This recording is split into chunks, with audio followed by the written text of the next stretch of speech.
우리 사도신경 고백하심으로 하나님께 예배 드리겠습니다. 나는 전능하신 아버지 하나님 천지의 창조주를 믿습니다. 나는 그의 유일하신 아들 우리 주 예수 그리스도를 믿습니다. 그는 성령으로 잉태되어 동정녀 마리아에게서 나시고 본디오 빌라도에게 고난을 받아 십자가에 못 박혀 죽으시고 장사된 지 사흘 만에 죽은 자 가운데서 다시 살아나셨으며 하늘에 오르시어 전능하신 아버지 하나님 우편에 앉아 계시다가 거기로부터 살아있는 자와 죽은 자를 심판하러 오십니다. 나는 성령을 믿으며 거룩한 공교회와 성도의 교제와 죄를 용서받는 것과 몸의 부활과 영생을 믿습니다. 아멘.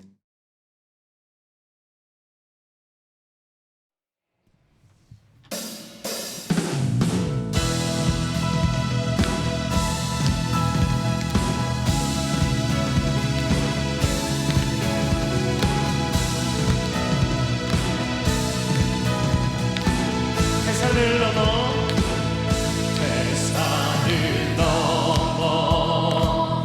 한국에 가도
주님 내 길을 잘 아시고 내 걸음 아시네.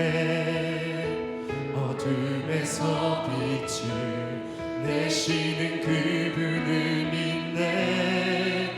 무엇으로 주를 섬길지 어디로 가야 할지 헤매이는 나를 아시고 길을 여시네. 주님 내 길을 잘 아시고 내 걸음 아시네. 어둠에서 빛을 내시는 그분을 믿네. 무엇으로 주를 섬길지 어디로 가야 할지 헤매이는 나를 아시고 길을 여시네. 삶은 주의 것, 내 삶은 주의 것. 온전한 신뢰를 주께 드리네. 보이지 않아도 믿음으로 걷네. 주 영광 바라보며 주만 따르네. 내 삶은 주의 것, 삶은 주의 것, 내 삶은 주의 것. 온전한 신뢰를 주께 드리네. 보이지 않아도 믿음으로 걷네. 주 영광 바라보며 주만 따르네.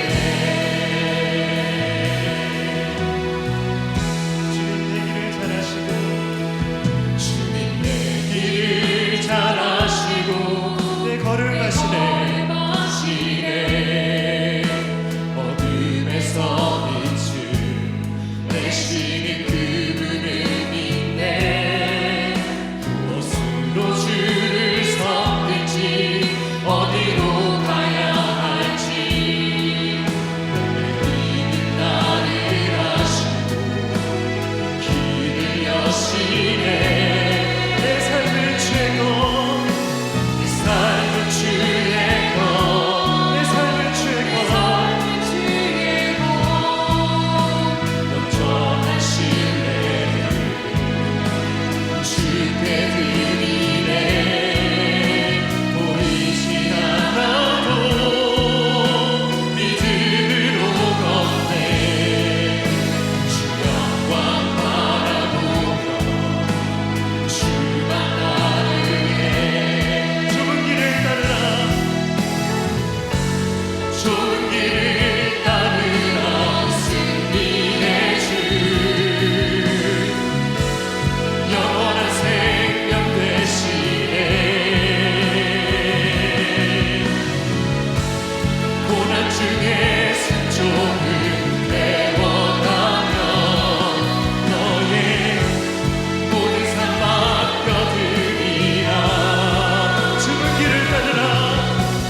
신뢰를 주께 드리네.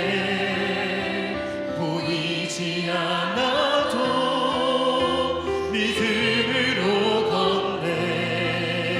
주 영광 바라보며 주만 따르네.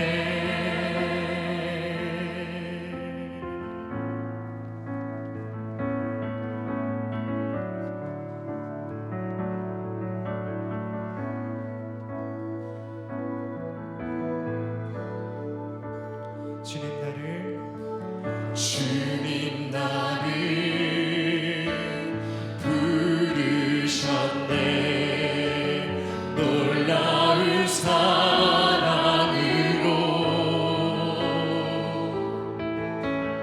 온유하고 겸손하신 주님, 그 안에서 나 쉼을 얻네. 주님 나와 함께하네. 어두운 세상 속에도 처음과 나중 되시는 주님, 나 주와 함께 걸으리.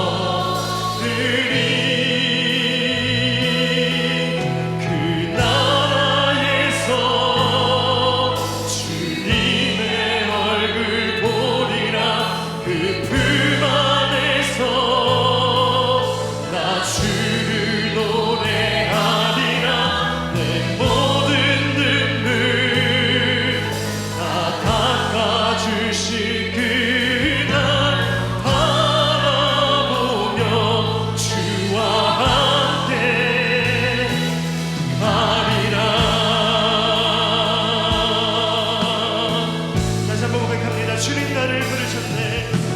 주님 나를 부르셨네. 놀라운 사랑으로 온유하고 겸손하신 주님, 온유하고 겸손하신 주님, 그 안에서 나 쉼을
자, 오늘 우리 처음 하나님께 나와서 예배 드리는 영혼이 있습니다. 우리 반재희 집사님, 이혜원 집사님 가정의 둘째 반도하가 오늘 처음 나와서 함께 예배합니다. 우리 앞으로 우리 온 가족 나올 때 우리 격려의 박수, 응원의 박수 하고 앞에 나오면 축복기도 하도록 하겠습니다. 함께 축복기도 제가 하도록 하겠습니다. 같이 기도하겠습니다. 하나님 감사합니다. 도하를 태초부터 하나님께서 계획하시고 또 이 땅에 이렇게 아기로 보내시는 하나님의 역사를 보고 하나님을 찬양합니다. 하나님이 하시는 큰 역사의 작은 일부분만 우리는 보게 됩니다. 그러나 하나님을 신뢰하고 축복하오니 도하의 평생의 삶을 통해 매일 하나님 영광받아 주시옵소서. 도하의 삶을 통해 예수님의 이름이 온 세상에 전도되고 하나님 나라가 이 땅에 임하게 하여 주시옵소서. 도하를 주신 우리 키우는 반제이 집사님, 이혜원 집사님, 날마다 큰 기쁨이 배가 되게 하여 주시옵소서. 하나님, 또 우리 형 유아에게도 동생과 함께 서로 협력하여 이 땅에서 살아갈 때 큰 하나님 위로와 격려가 넘치게 하여 주시옵소서. 도하가 이 땅에서 하나님 성장하고 학교를 가고 선생님을 만나고 친구들을 만나고 하나님 사람들을 만날 때 선한 사람들, 하나님 예수님께 인도해 줄 수 있는 사람들, 바른 말씀을 가르쳐 주는 사람들 하나님 만나게 하여 주시옵소서. 악인들, 죄를 짓게 하는 악인들은 다 멀리하게 하여 주시고 끊어주시고 온전히 하나님의 나라 안에서 평강을 누리며 건강하게 살아가는 우리 도하가 되게 하여 주시옵소서. 요즘 감기가 많이 도는데 아프지 않게 해주시고 건강하게 또 튼튼하게 자라게 하여 주시옵소서. 축복하며 예수 그리스도의 이름으로 기도합니다. 아멘. 우리 최미경 전도사님 휴가 다녀오십니다. 다음 주일에는 우리 청년부들이 수련회 하고 있어서 또 주일학교 한 주 쉬고요. 본당에서 다 같이 온가족 예배, 2부 예배, 온가족 예배로 드리도록 하겠습니다. 11월 20일에는 우리 함께 식사를 준비해서 추수감사주일에 함께 감사하면서 성도의 교제 나누도록 하겠습니다. 담임 목사 신임을 위한 임시공동회에 11월 13일 2부 예배 후에 있습니다. 혹시 그 임시공동회에 참여하실 수 없으신 분들을 위한 3번의 사전투표가 있사오니 꼭 크라이스트처치에 계시면은 사전투표에 함께 투표에 참여해 주시기를 부탁드리겠습니다. 하늘 청년부가 이번 주에 수련회를 다녀옵니다. 안전히 잘 다녀올 수 있도록 많은 기도와 또 관심을 부탁드립니다. 교인 주소록 업데이트를 하고 있습니다. 혹시 주소나 전화번호가 변경된 성도님들께서는 또 사무실로 말씀해 주시면 감사하겠습니다.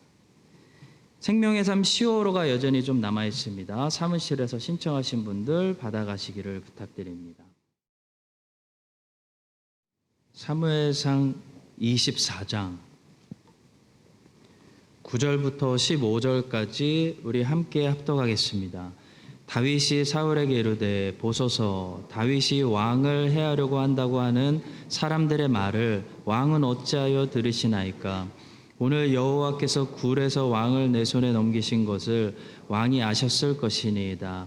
어떤 사람이 나를 권하여 왕을 죽이라 하였으나 내가 왕을 아껴 말하기를 나는 내 손을 들어 내 주를 해하지 아니하리니 그는 여호와의 기름 부음을 받은 자이기 때문이라 하였나이다. 내 아버지여 보소서 내 손에 있는 왕의 옷자락을 보소서. 내가 왕을 죽이지 아니하고 겉옷자락만 베었은즉 내 손에 악이나 죄가가 없는 줄을 오늘 아실지니이다. 왕은 내 생명을 찾아 해하려 하시나 나는 왕에게 범죄한 일이 없나이다. 여호와께서는 나와 왕 사이를 판단하사 여호와께서 나를 위하여 왕에게 보복하시려니와 내 손으로는 왕을 해하지 않겠나이다. 옛 속담에 말하기를 악은 악인에게서 난다 하였으니 내 손이 왕을 해하지 아니하리이다.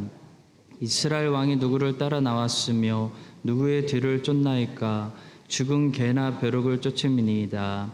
그런즉 여호와께서 재판장이 되어 나와 왕 사이에 심판하사 나의 사정을 살펴 억울함을 풀어주시고 나를 왕의 손에서 건지시기를 원하나이다 하니라. 아멘.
주님 감사합니다. 하나님께서 우리에게 맡기신 또 것들을 열심히 또 읽어내서 예물을 하나님께 드리게 하심을 감사합니다. 하나님, 우리가 세상에 헌금하는 것이 아니고 하나님의 손에 헌금합니다.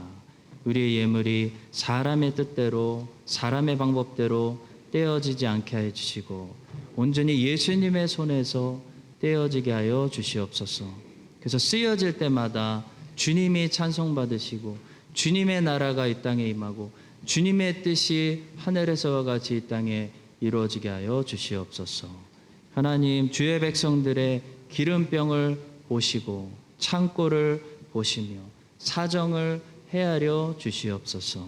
그래서 하나님, 모든 기름병들이 다시 채워지고 넘쳐 흐르는 귀한 은혜 축복이 있게 하여 주시옵소서. 하나님, 성가대의 찬양이 하늘에 울려 퍼지는 천사들의 찬양과 합창이 되어 하나님께 큰 영광 돌리게 하여 주시고, 하나님은 눈으로 보는 하나님이 아니고 마음으로 영으로 보는 영이시오니 오늘 말씀을 들을 때 조명하여 주셔서 우리가 마음으로 하나님의 얼굴을 보는 은혜의 역사가 있게 하여 주시옵소서.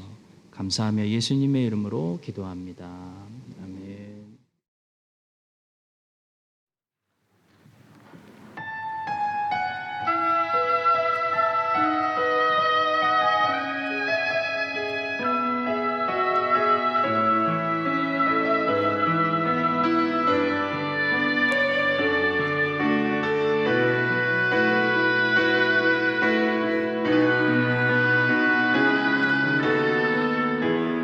사슬이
자, 오늘은 다윗이 사울에게 호소하다라는 제목으로 말씀을 나누겠습니다. 지난주 본문은 다윗이 동굴에서 사울을 죽일 수 있는 절호의 기회를 사울에게 은혜 베푸는 절호의 기회로 바꾼 것을 보았습니다. 오늘 우리가 읽은 본문은 그 후에 다윗이 사울을 향해서 자신의 결백함을 호소하는 그런 내용인데요. 오늘 우리가 읽은 이 본문을 통해서 우리는 중요한 세 가지를 묵상할 수 있습니다.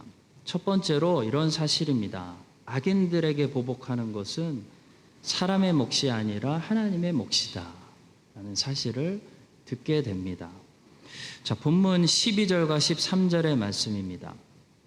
여호와께서는 나와 왕 사이를 판단하사 여호와께서 나를 위하여 왕에게 보복하시려니와 내 손으로는 왕을 해하지 않겠나이다. 옛 속담에 말하기를 악은 악인에게서 난다 하였으니 내 손이 왕을 해하지 아니하리이다. 자, 사울에게 복수하는 일은 다윗의 일이 아니라 하나님의 일입니다. 만약에 다윗이 하나님의 일을 대신해서 사울에게 직접 복수해버리면 어떻게 될까요? 사울은 이렇게 죽으나 저렇게 죽으나 사울을 향한 공의로운 심판은 잘 이루어지겠지만 문제는 다윗에게 문제가 생긴다는 겁니다. 다윗도 허물이 생기게 되는 것이 문제입니다. 그래서 다윗은 이스라엘의 옛 속담, 악은 악인에게서 난다라는 말을 지금 인용해서 난 당신과 같이 똑같은 악인이 되지 않겠습니다 라고 한마디로 말하고 있는 것이죠. 하나님은 다윗을 보호하기 위해서 심판을 자기에게 맡기라는 것입니다. 하나님께서 하나님의 자녀들에게 복수를 너가 하지 말고 내게 맡겨라, 판단을 하나님께 맡겨라 라고 하시는 것은 하나님의 자녀들을 보호하시기 위함입니다. 여러분과 제가 판단해버리면 공의로운 판단을 할 수는 있겠지만 여러분과 제가 판단해버리면 우리도 판단받아야 된다는 거죠. 여러분과 제가 원수 갚아버리면 우리도 똑같은 사람들이 되고 말기 때문입니다. 다윗이 어느 날 나발이라는 사람에게 너무 화가 나가지고 칼을 무장하고 가서 자기가 심판을 하려고 했습니다. 사실 나발은 죽어도 마땅한 자죠. 다윗이 나발을 죽였다면 나발은 공의로운 죽음을 맞이하게 되는 것입니다. 자, 그런데도 하나님은 아비가일을 통해서 다윗을 막으셨습니다. 다윗이 자기가 직접 행하려고 하는 공의로운 심판을 막으셨다는 거예요. 왜 막으셨을까요? 나발은 죽어야 되잖아요. 나발은 죽어도 마땅한 자인데 하나님 왜 심판하지 말라고 다윗을 막으셨을까요? 하나님은 다윗을 보호하시는 겁니다. 나발 때문이 아니라 다윗 때문이었어요. 다윗이 만약에 나발에게 복수하면 다윗도 허물이 생기기 때문입니다. 그래서 아비가일의 입술을 통해서 하나님은 다윗으로 하여금 이런 말을 듣게 하십니다. 내 주여 여호와께서 살아계심을 두고 맹세하노니 내 주도 살아계시거니와 내 주의 손으로 피를 흘려 친히 보복하시는 일을 여호와께서 막으셨으니 내 주의 원수들과 내 주를 해하려 하는 자들은 나발과 같이 되기를 원하나이다. 그리고 계속해서 아비가일이 설명합니다. 여호와께서 내 주에 대하여 하신 말씀대로 모든 선을 내 주에게 행하사 내 주를 이스라엘의 지도자로 세우실 때에 내 주께서 무죄한 피를 흘리셨다든지 내 주께서 친히 보복하셨다든지 함으로 말미암아 슬퍼하실 것도 없고 내 주의 마음에 걸리는 것도 없으시리니 다만 여호와께서 내 주를 후대하실 때 원하건대 내 주의 여종을 생각하소서. 무슨 말입니까? 다윗이 나발에게 직접 공의로운 심판을 만약 행했어도 그 심판이 나발에게는 공의로운 심판이 되는 거 맞습니다. 근데 문제는 이거죠. 나발이 공의로운 심판을 받는 것까지는 좋은 일인데 다윗이 그 심판을 해버리면 다윗도 허물이 생긴다는 거죠. 하나님 그걸 원치 않는 거예요. 그러니까 직접 나발을 심판하지 말라는 것이 아비가일의 설득이었습니다. 하나님께 심판을 맡기라는 겁니다. 다행히도 다윗은 아비가일의 설득을 받아들이죠. 그래서 결국 다윗은 자기 손에 피를 묻히면서 자기가 심판하지 않았습니다. 그렇다면 나발은 어떻게 됐을까요? 우리의 관심은 늘 나발에게 있습니다. 나발 저렇게 나발거리게 놔둬도 되는 거야? 다윗이 심판하지 않았기 때문에 나발 영원히 심판 피하고 잘 살았을까요? 우린 그게 힘들잖아요. 38절에서 이렇게 얘기합니다. 한 열흘 후에 여호와께서 나발을 치심해 그가 죽으니라. 하나님이 심판해 버리셨습니다. 어느 날 개가 집 앞에 실례를 하고 갔습니다. 그 더러운 변을 주워야 되는데 여러분들이 가장 아끼는 장갑을 차용하시겠어요? 야, 여기 개가 싸고 갔다. 내가 가장 아끼는 그 비싼 장갑 가져와. 라고 하실 분들 있으시겠어요? 어차피 갔다가 버릴 장갑, 더러운 장갑 가져와서 그 더러운 장갑 끼고 그거 줍고 그거 만진 장갑도 같이 버리지 않겠습니까? 마찬가지로요. 우리가 심판을 해버리면 많은 문제가 생겨요. 의인도 악인이 돼요. 근데 하나님께 심판을 맡겨버리면 하나님은 지혜로우셔서 악으로 악을 갚아버리시고 의인들은 보호하신다는 거예요. 예를 들어 아수르 사람들이 우리를 건드렸어요. 그랬을 때 하나님께 심판 맡겨버리면 하나님께서는 바벨론을 일으키세요. 바벨론을 일으키셔서 아수르 사람들 초토화시켜 버립니다.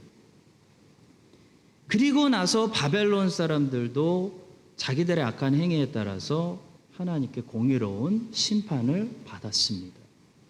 성경을 자세히 보고 역사를 자세히 들여다보면 하나님의 이런 섭리를 우리가 발견할 수 있습니다. 근데 우리가 하나님을 기다리지 못하고 사울을 보고 나발을 보고 내 손으로 이건 공의로운 심판이니까 공의롭게 해야지 하고 내가 심판해 버리잖아요. 일을 망치는 거예요. 그러면 사울은 자기 죄 때문에 공의롭게 심판당했다고 할 수는 있겠지만 문제는 이거예요. 사울을 심판하는 너는 누구냐? 이게 문제입니다. 너는 누구길래 판단하냐? 너는 얼마나 완벽하길래 정죄하냐? 너는 누구기에 사울을 죽이는 거야? 이게 우리에게 항상 문제가 된다는 거예요. 그래서 하나님은 하나님의 자녀들에게 원수를 너희들이 갚지 말고 내가 할게, 나에게 맡겨라 라고 말씀하시는 겁니다. 본문에서 다윗은 사울에게 내가 당신을 용서합니다. 내가 당신에게 은혜 베풀었으니까 당신은 이제 다 사함 받았습니다. 아무런 심판도 없을 겁니다. 라고 절대로 말하지 않았습니다. 다윗은 사울을 용서했어요. 다윗은 사울에게 은혜 베풀었어요. 근데 하나님은 사울을 용서하시지 않았습니다. 아직. 여러분 그 사실을 기억하세요. 다윗은 사울에게 자기가 판단하지 않겠다고 말한 거예요. 아무도 당신이 아무리 악하게 살아도 심판이 없을 겁니다 라고 말한 것이 아니었습니다. 다윗은 오히려 나는 당신을 판단하지 않겠지만 하나님이 당신을 판단하실 겁니다 라고 경고했습니다. 성도 여러분, 우리가 우리에게 잘못한 사람들을 용서하고 은혜를 베푸는 것은 우리도 용서받은 사람이고 우리도 판단할 자격이 없는 사람들이기 때문에 마땅히 해야 하는 도리이기 때문에 하는 것이고요. 우리가 우리에게 잘못한 사람들을 용서해주고 은혜 베풀어줬다고 해서, 덮어줬다고 해서 우리의 용서와 우리의 은혜가 그들의 죄를 사하는 것은 아닙니다. 사울은 본인이 하나님 앞에 자기 죄를 회개하지 않으면 다윗이 100번 용서해줘도 다윗이 사울을 용서해 주는 것이지 하나님은 사울을 용서하신 것이 아니에요. 다윗이 사울에게 베푼 은혜가 사울의 죄를 하나님 앞에서 사하지 않았습니다. 하나님은 결국 사울을 심판하셨다는 사실을 잊지 마세요. 사울이 하나님 앞에서 심판을 면할 수 있는 유일한 길은 다윗의 용서를 받고 다윗의 은혜를 받는 것이 아니라 하나님 앞에 회개하고 하나님이 보내신 이 메시아를 믿고 메시아의 용서를 받고 메시아의 은혜를 받아야 사울도 하나님의 심판을 면할 수가 있는 것입니다. 따라서 용서하라 라는 명령을 받으신 하나님의 자녀 여러분, 잘 들으십시오. 우리가 용서해 준다고 악인들의 심판이 면제되는 거라고 생각하지 마십시오. 우리는 그런 능력이 없습니다. 우리가 용서해 줘도 저들이 회개하지 않으면, 예수 그리스도가 용서해 주시지 않으면 하나님이 저들을 용서하지 않고 판단하시는 겁니다. 여러분과 저의 역할은 우리가 판단하지 않고 용서하고 은혜를 베풀고 하나님께 판단을 맡기는 것입니다. 판단과 복수는 하나님의 몫입니다. 여러분과 제가 본문의 다윗처럼 모든 판단을 하나님께 맡겨버리고, 그래서 하나님께서 혹시 예수님의 은혜를 통해 사울을 용서하시던, 아니면 블레셋의 손을 통해 사울을 심판하시도록 하나님께 맡겨버리고, 여러분과 저는 악인들과 같이 악으로 갚으면서 함께 악인들과 싸우는 일에 인생을 조금도 낭비하지 마시고, 악이 들어오면 선으로 갚으시고 은혜를 베풀고 하나님이 보호해 주시는 그 의인들의 보호하심 가운데 거하시며 살아가시기를 예수님의 이름으로 축복합니다. 두 번째는 하나님께서 의인을 훈련하실 때요, 가장 많이 낮추신다는 사실을 보게 됩니다. 다윗의 신세는 지금 낮아질 대로 낮아져가지고 자기 스스로를 무엇으로 여기고 있냐면요, 죽은 개, 벼룩으로 여기고 있습니다. 14절의 말씀이에요. 이스라엘 왕이 누구를 따라 나왔으며 누구의 뒤를 쫓나이까? 죽은 개나 벼룩을 쫓음이니이다. 자, 하나님께서 우리 하나님의 자녀들을 광야에서 고난을 통해 훈련하시기 시작하면요, 제일 먼저 하나님의 자녀들에게 일어나는 변화가 있습니다. 바로 우리 마음이 겸손해집니다. 그러니까 낮아진다는 거예요. 어디까지 낮아질 수 있냐면, 훈련이, 강한 훈련이 받으면 스스로 비참하다, 나 참 비참하게 됐다 라고 느껴질 때까지 하나님이 낮추실 수 있다는 겁니다. 인생에 그런 광야가 있습니다. 다윗의 상태를 보니까요, 다윗은 여기저기 광야에서 사울을 피해 거지처럼 돌아다니다 보니까 정말 많이 낮아졌습니다. 정말 거지가 됐어요. 아마 얼굴도 시커맸을 거예요. 잘생겼던 다윗이 계속 왕궁으로 출퇴근하면서 사울 옆에서 멋진 하프를 가지고 페이 받으면서, 야, 왕 옆에 있는 왕 오른팔이잖아 라는 소리 들으면서 사랑받으면서 연주했다면 다윗이 이렇게 낮아졌을까요? 아닙니다. 다윗도 사람이고 다윗도 죄인입니다. 다윗도 계속 높은 데만 있었다면 어떻게 됐을지 아무도 모릅니다. 하나님만 아십니다. 하나님은 그걸 아시기 때문에 하나님께서 사랑하시는 자를 낮추시기 위해서 광야에서 고난을 통해 이런 훈련을 지금 하고 계시는 겁니다. 다윗은 낮아졌습니다. 스스로 지금 내가 죽은 개에 불과하구나, 나는 벼룩이구나 라고 느낄 정도로 매우 비참해졌습니다.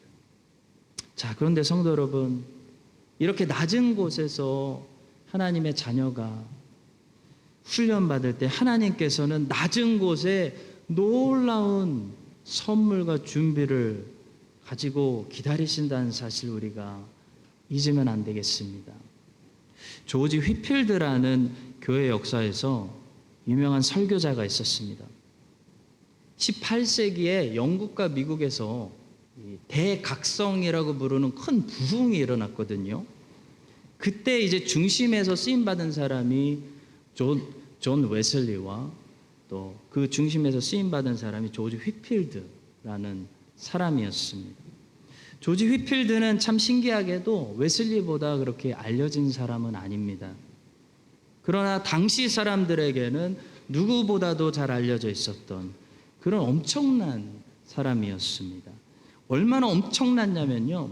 존 웨슬리가 36살 때 3,000명 앞에서 야외 설교를 했는데 조지 휘필드는 이미 20대 때 3만 명 앞에서 야외 설교를 했습니다. 존 웨슬리가 제일 유명했을 때 약 6천 명의 군중 앞에서 설교를 했는데요. 조지 휘필드는 6만 명 앞에서 설교하는 일이 휘필드에게는 흔한 일이었습니다. 미국의 당시 보스턴의 인구가 16,000명이었다고 해요. 근데 휘필드의 설교를 듣기 위해서 보스턴 광장에 모인 사람들의 숫자가 보스턴의 인구를 능가하는 23,000명이 모였습니다. 아마도 예수 그리스도와 사도 베드로, 사도 바울 이후로 교회 역사에서 설교자로서 가장 엄청난 영향력을 끼쳤던 사람은 조지 휘필드밖에 없습니다. 그런데 이 조지 휘필드가요, 어렸을 때 매우 가난하게 자랐습니다.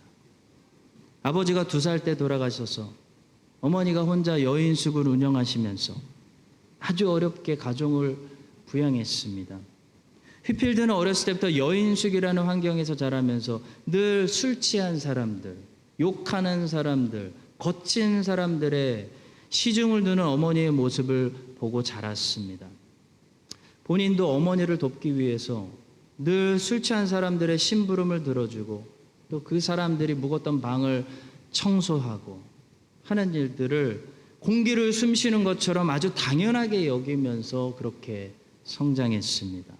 그런데 휘필드가 어느 날 점점 성장하면서 예수님을 만나고 목사가 되고 싶은 꿈을 꾸었습니다. 근데 당시 영국에서 목사가 되려면 옥스퍼드 같은 대학에 가서 신학을 공부해야 목사가 될 수 있었습니다. 그러나 휘필드의 가정 형편으로는 도저히 이 아들을 옥스퍼드 대학에 보낼 수 있는 형편이 안 됐습니다. 도저히 길이 없었습니다. 그래서 어머니가 고민하고 있는데요.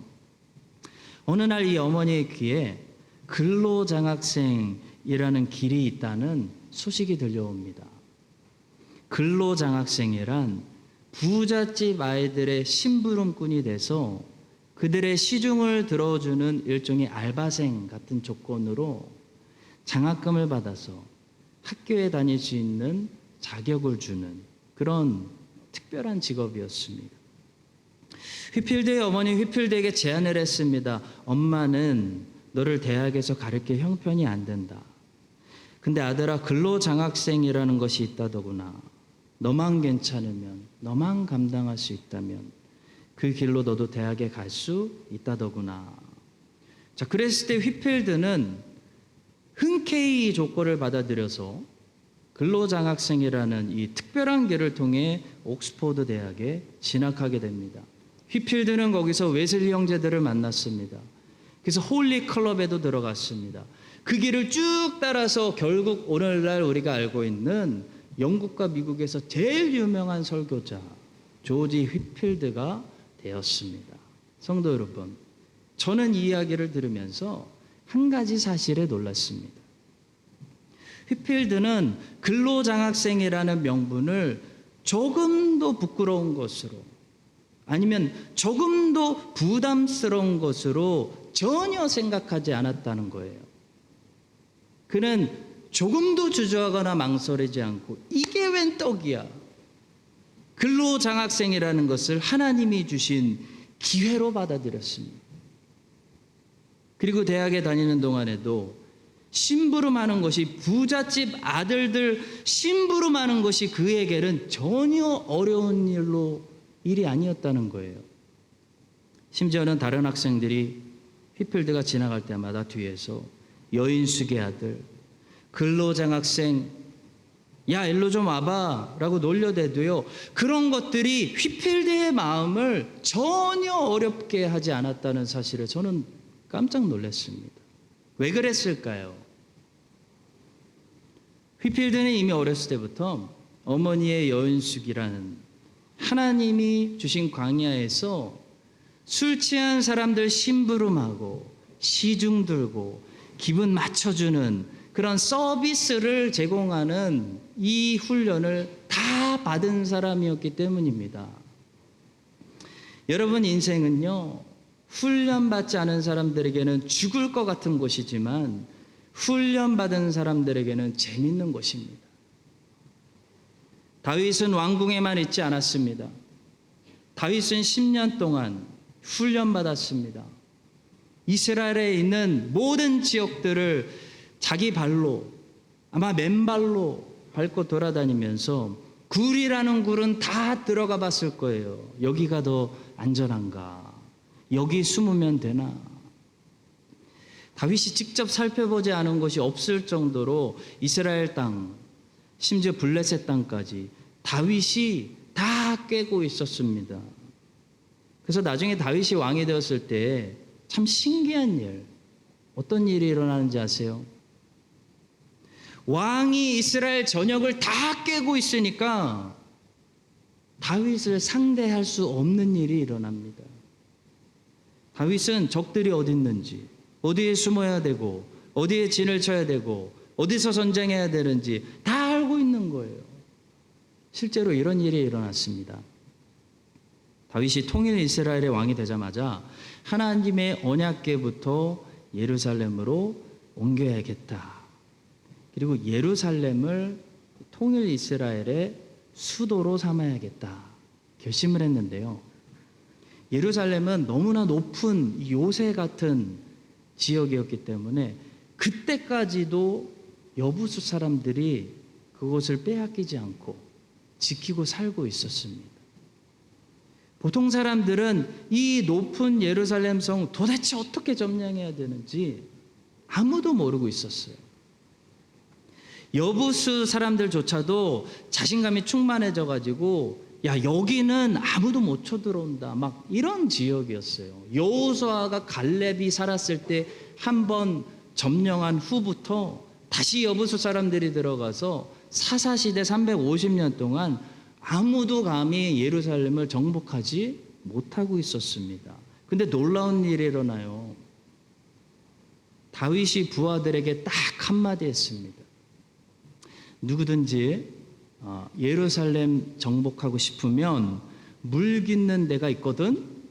그 물 깃는 데로 올라가서 그 성 정복하면 돼 라고 딱 한마디 해요.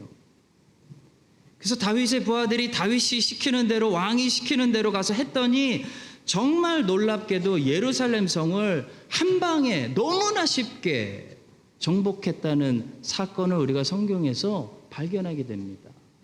성도 여러분, 다윗이 언제 어떻게 예루살렘 성 이렇게 정복하면 된다라는 사실을 알았을까요? 다윗은 천재라 그럴까요? 아닙니다. 그 당시 모든 전쟁의 전문가들이 모르는 사실, 도대체 예루살렘은 어떻게 쳐들어가야 정복할 수 있는 거야 모르고 있던 사실을 다윗은 어떻게 알고 있냐고요. 다윗이 그동안 왕궁에서만 산 것이 아니고 이스라엘 전 지역을 돌아다니면서 다 꿰뚫고 있으면서 다 훈련받았기 때문입니다. 다윗은 이미 훈련을 다 받았기 때문에 다 꿰뚫고 있는 거예요. 그래서 다윗이 왕이 되는 순간 당할 자가 없는 거예요. 주변 국가들이 조공을 갖다 바치려고 서로 싸웠습니다. 성도 여러분, 하나님이 광야에서 우리를 낮추시고 훈련하시면 때로는 우리가 우리를 봐도 참 비참해져 가지고 나는 죽은 개와 같습니다. 나는 벼룩입니다. 이런 고백이 나올 때가 있습니다. 그러나 성도 여러분, 그때 꼭 기억하세요. 그게 다가 아니에요. 광야 훈련의 경험은 반드시 여러분들을 남들이 하지 못하는 것을 쉽게 해낼 수 있는 사람들로 성장시킬 것입니다. 하나님께서 크라이스트 처치에 사는 여러분과 저를 훈련을 통해, 광야 훈련을 통해 먼저 겸손히 낮추시고, 이 훈련을 통해서 다윗과 같이 아주 탁월한 사람들로 성장시키셔서 다른 데는 다 안 된다고 그러고 어렵다고 그러고 하는 일들을 크라이스트 처치 사는 성도들은 쉽게, 그게 뭐가 어려워? 하면 되지. 쉽게 해낼 수 있는 그런 마지막 시대에 주님이 주시는 어려운 사명들도 다 감당해내는 그런 하나님의 종들로 이 크라이스트 처치를 계속 성장하게 해주시기를 주님의 이름으로 간절히 축원합니다. 자, 마지막 세 번째로요. 하나님께서 반드시 재판을 해주시는데요. 그 재판의 날을 우리는 기다려야 한다라는 사실을 배우게 됩니다. 오늘 말씀드린 첫 번째 포인트는 재판이 우리의 몫이 아니라 하나님의 몫이라는 말씀이었습니다. 여기서 말씀드리는 이 마지막 포인트는 이 하나님의 몫인 재판을 우리는 기다려야 된다는 거예요. 하나님은 하나님의 시간에 재판하신다는 것이 우리에게 때론 문제입니다. 자, 다시 말해 하나님께서 반드시 심판해 주시지만 하나님께서 언제 심판하실지는 우리가 정하는 것도 아니고 하나님이 정하시는 것이기 때문에 우리는 하나님을 기다려야 한다는 것입니다.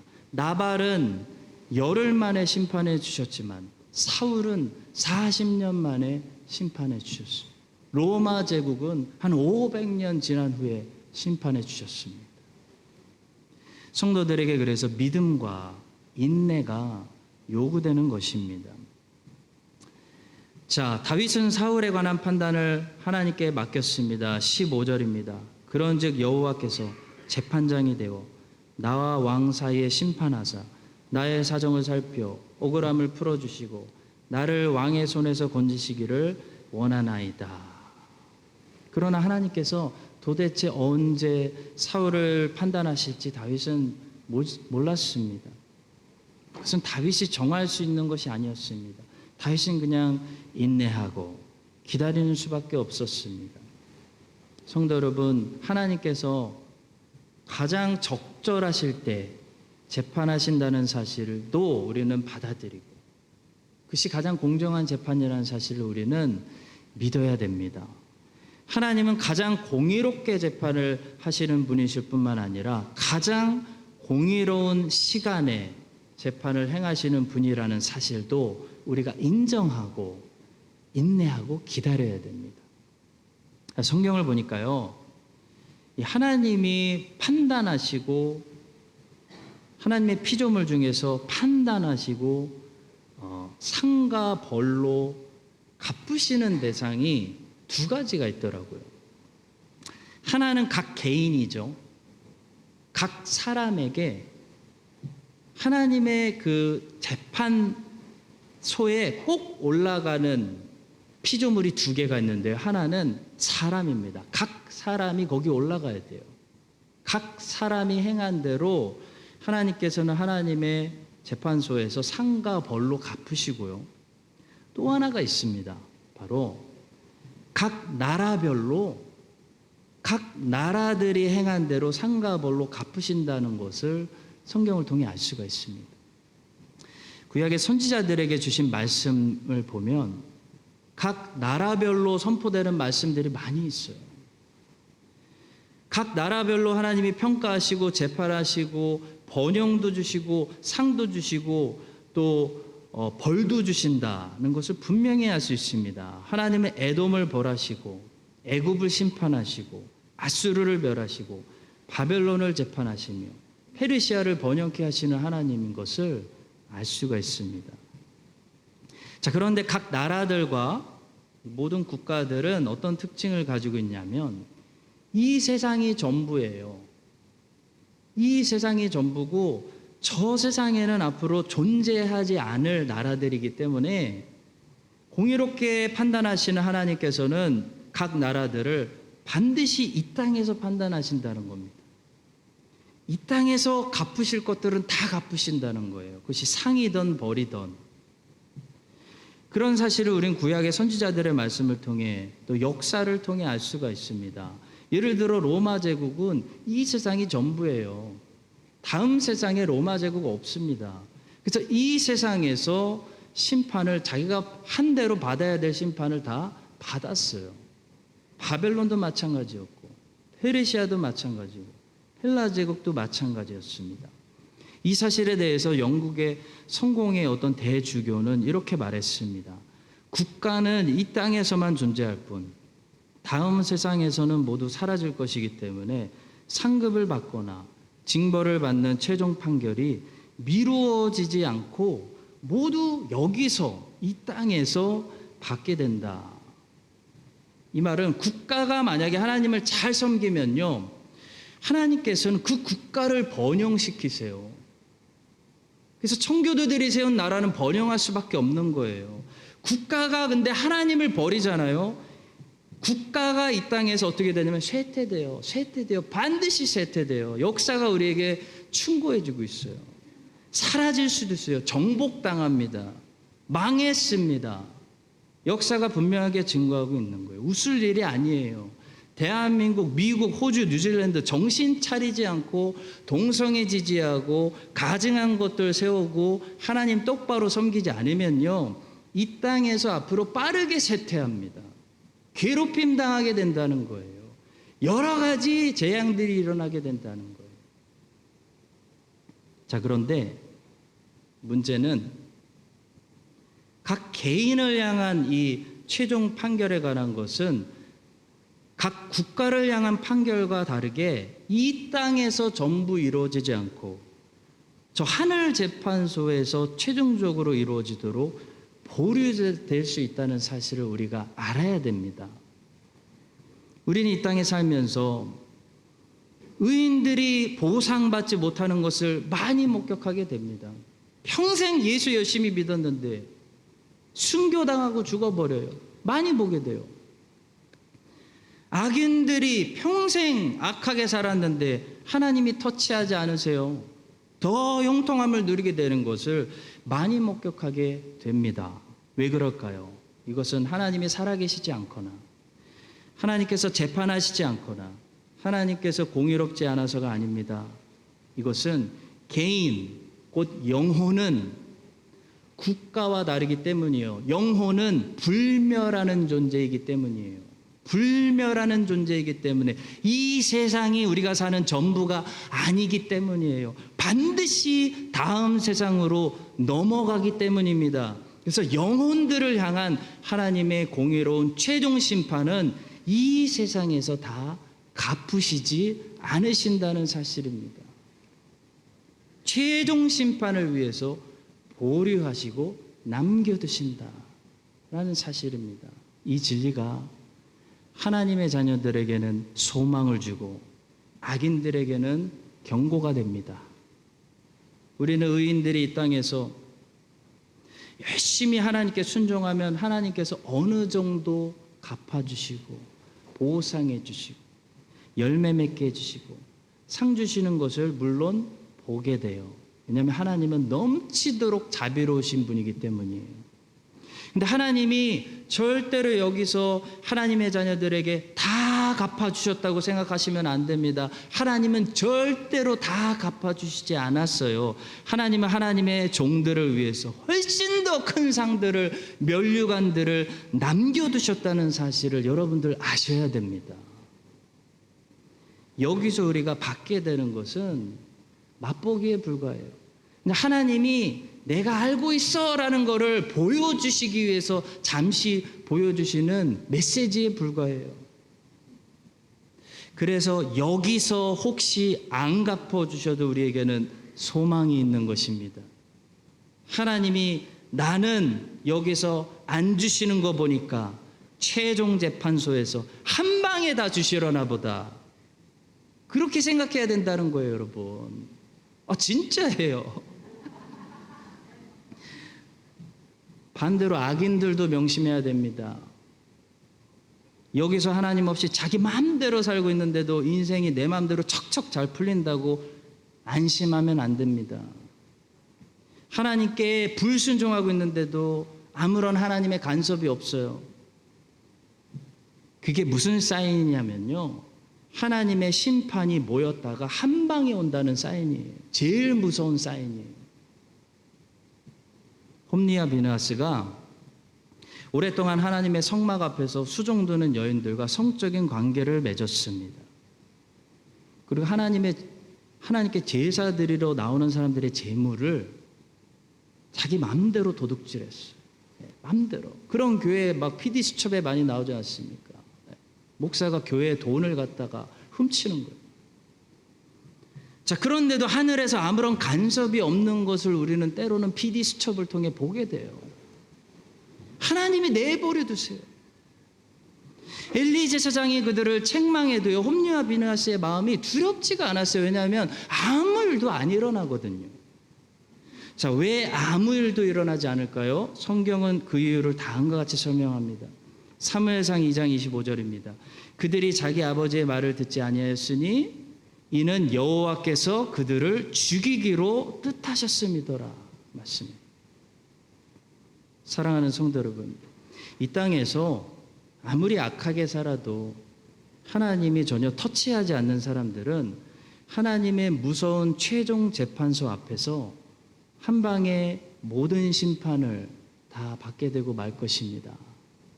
반대로 이 땅에서 아무리 주님의 말씀대로 내가 순종하고 살아도 핍박만 있고 어려움만 있고 아무런 하나님이 별로 갚음도 갚아주시지 않는 그런 의인들은 하나님의 최종 재판 앞에서 한 방에 모든 것을 영광스러운 상급으로 갚아주실 줄로 확신합니다. 제 말이 맞습니다. 성경의 말씀이기 때문이에요. 갚아주실 거예요. 하나님은 모든 재판을 가장 공의롭게 행하실 뿐만 아니라 하나님은 모든 재판을 가장 적절한 때에 행하신다는 사실을 우리가 꼭 믿으시고요. 지금 하나님의 공의로운 재판이 이루어지지 않는 것을 본다고 해서 여러분들 좌절하지 마시고 unfair하다고 조급해하지 마시고 걱정하지 마시고 그때까지 인내하시고 하나님의 최종의 그날을 기다릴 수 있는 여러분과 제가 될 수 있기를 주님의 이름으로 간절히 축원합니다. 기도하겠습니다. 사랑하는 주님, 또 공의로우신 주님, 주님의 결정과 판단을 저희들 신뢰할 뿐만 아니라 주님이 그 판단과 결정을 내리시는 그 주님의 시간도 신뢰하기 원합니다. 하나님이 가장 적절한 때에 하나님 나라를 완성하시고 최종적으로 모든 영혼들을 공의롭게 판단해 주실 줄 믿사오니 다윗처럼 억울해하지 않고 모든 판단을 하나님 앞에 맡기며 오늘도 인내하며 주님의 보호하심 아래 살아갈 수 있는 의로운 백성들 되게 하여 주시옵소서. 예수님의 이름으로 기도합니다. 아멘.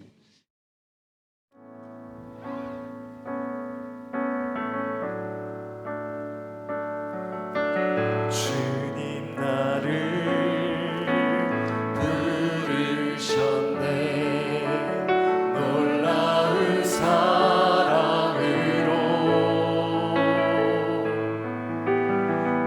온유하고 겸손하신 주님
모든 백성들의 눈물을 닦아주실 예수 그리스도의 은혜와 하나님 아버지의 무한하신 사랑과 성령 하나님의 교통하심이 그날을 기다리며 모든 판단을 하나님께 맡기고 하나님의 보호하심 아래서 잘 훈련받고 겸손하게 탁월하게 성장하기 원하는 크라이스처치 한인장로교회 모든 성도들 위해 이제부터 영원까지 함께 하시기를 간절히 축원드립니다. 아멘.